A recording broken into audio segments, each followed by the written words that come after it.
ಕೇಂದ್ರ ಸರ್ಕಾರ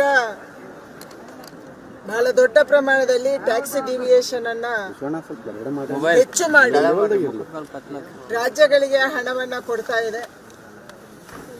federal system ಅಲ್ಲಿ ಕೇಂದ್ರದ ಜವಾಬ್ದಾರಿ ಎಷ್ಟಿದೆಯೋ ರಾಜ್ಯದ ಜವಾಬ್ದಾರಿ ಕೂಡ ಅಭಿವೃದ್ಧಿ ಕೆಲಸದಲ್ಲಿ ಅಷ್ಟೇ ಇದೆ. ಅದಕ್ಕಾಗಿ ರಾಜ್ಯ ಮತ್ತು ಕೇಂದ್ರ ಒಟ್ಟು ಸೇರಿ ಇವತ್ತು ದೇಶದ ಅಭಿವೃದ್ಧಿಯನ್ನ ಮಾಡಬೇಕಾಗಿದೆ. ಡಿ.ಕೆ. ಶಿವಕುಮಾರ್ ಅವರು ರಾಜಕಾರಣವಾಗಿ ಏನೇ ಮಾತಾಡಬಹುದು, ಆದರೆ ನಮ್ಮೆಲ್ಲರ ಜವಾಬ್ದಾರಿ ರಾಜ್ಯ ಕೇಂದ್ರ ಅನ್ನುವಂತ ಭೇದವನ್ನ ಮಾಡದೇನೆ ಅಭಿವೃದ್ಧಿ ಕೆಲಸವನ್ನ ಮಾಡೋದಕ್ಕೆ ಗಮನವನ್ನು ಕೊಡಬೇಕು. ಆದರೆ ಕರ್ನಾಟಕ ರಾಜ್ಯದಲ್ಲಿ ಅಭಿವೃದ್ಧಿ ಸ್ಥಗಿತ ಆಗಿದೆ. ಡಿ.ಕೆ. ಶಿವಕುಮಾರ್ ಅವರು ಮುಖ್ಯಮಂತ್ರಿ ಆಗ್ಬೇಕಾ ಇಲ್ಲ ಸಿದ್ದರಾಮಯ್ಯ ಅವರು ಉಳ್ಕೋಬೇಕಾ ಅನ್ನೋದ್ರಲ್ಲಿ ಇಲ್ಲಿ ಚರ್ಚೆ ನಡೀತಾ ಇದೆ. ಪ್ರತಿನಿತ್ಯ ಕುರ್ಚಿಯ ಕಾದಾಟ ಬಿಟ್ಟರೆ ಅಭಿವೃದ್ಧಿ ಕೆಲಸದ ಬಗ್ಗೆ ಚರ್ಚೆ ಇಲ್ಲ.